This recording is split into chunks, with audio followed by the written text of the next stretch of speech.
Emma Thompson had always lived in the shadows of her own life. At 28, she met Alex Hargrove, a charismatic entrepreneur with big dreams and an even bigger ego.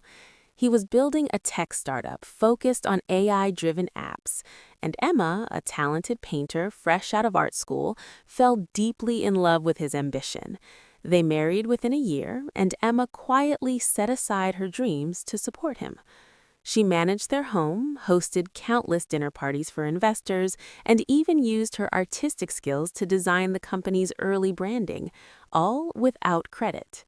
For 8 long years, Emma endured the subtle cruelty.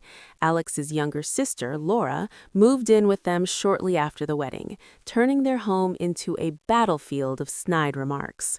"You're so plain, Emma," Laura would say with a fake smile. "Alex could have had anyone, models, heiresses, but he settled for you." Alex never defended her. Instead, he'd laugh it off, saying Emma was his grounding force from a simple background. He spun tales of his own rags-to-riches story to the media, portraying himself as a self-made man while dismissing Emma's contributions as housewifely duties. The breaking point came at the company's annual gala, held in a glittering ballroom overlooking the city skyline. The startup had just secured a massive investment round, $50 million, that catapulted it to unicorn status. Champagne flowed, celebrities mingled, and Alex took the stage in his tailored tuxedo. Midway through his speech, he dropped the bombshell. "Before we celebrate our future," he announced, his voice booming over the microphone, "I need to address my past. Emma and I are divorcing. She's been holding me back for too long. I deserve someone who matches my drive, my sophistication." The crowd gasped. Laura stood beside him, smirking triumphantly. Security guards appeared as if on cue, escorting a stunned Emma out while whispers turned to murmurs. "Poor Alex," someone said. "He carried her all this time." Tears streaming down her face, Emma drove home alone, packing a single suitcase in their sprawling mansion.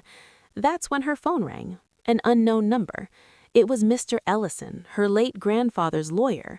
Her grandfather, Harold Thompson, had been a reclusive billionaire who built a fortune in tech and real estate, amassing wealth quietly away from the spotlight. Before his death 5 years ago, knowing Alex's true intentions, he'd hired private investigators, Harold had transferred majority shares of Alex's startup, along with vast personal assets, into a blind trust for Emma. The recent investment? It was Harold's estate, funneled anonymously through shell companies to protect Emma until she was ready. The next morning, Emma returned to the office tower that bore Alex's name. Dressed in a sharp power suit she'd bought years ago but never worn, she walked into the boardroom unannounced. The room fell silent as she laid out the documents. "I own 68% of this company," she said calmly. "The investment you celebrated, it was mine. All of it." She revealed evidence of Alex's embezzlement, funds diverted to luxury cars, vacations, and Laura's shopping sprees. Laura's forged signatures on contracts sealed her fate. The board, loyal to money above all, voted immediately. Alex was fired, his access revoked. He fell to his knees in the lobby begging, "Emma, please, we can work this out." But she was done. She offered him a deal: sign over his remaining shares and personal assets, accept a demotion to a low-level data entry job in a remote satellite office in the Midwest, or face criminal charges that would ruin him forever. Alex chose survival.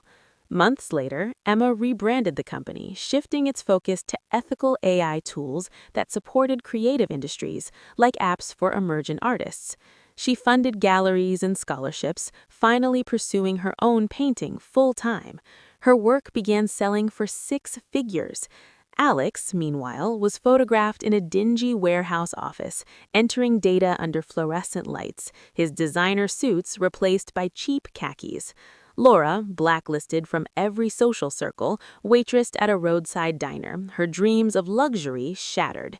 Emma, thriving and surrounded by genuine friends, never attended another gala she didn't host herself.